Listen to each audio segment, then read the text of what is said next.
Welcome to Blizzard Fire. We hope this video helps fire up your solution. You'll start by confirming prerequisites, then quickly move into setup. Make sure your laptop runs a supported OS and is updated. Once done, plug in or keep battery above 50% to avoid shutdowns during install. Next, download a reputable live wallpaper app and grant permissions when prompted: screen recording or accessibility access on Mac OS, display overlay on Windows.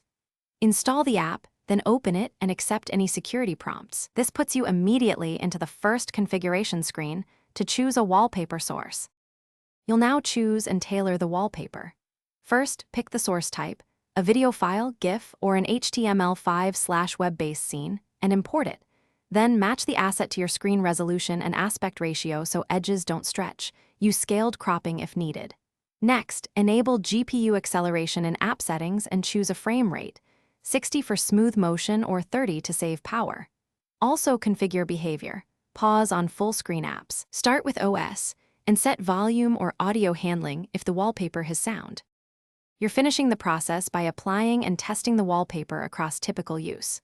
Apply your settings, then cycle through multiple desktops, open a game or video in full screen, and lock/unlock the machine to confirm behavior. Make it persistent by enabling launch on startup or assign a hotkey to quickly toggle the wallpaper. Finally, if performance issues appear, reduce the frame rate to 30, disable extra visual effects, or switch to a lighter source format.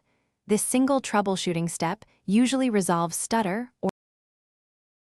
Thanks for watching. If you found this helpful, don't forget to like and subscribe.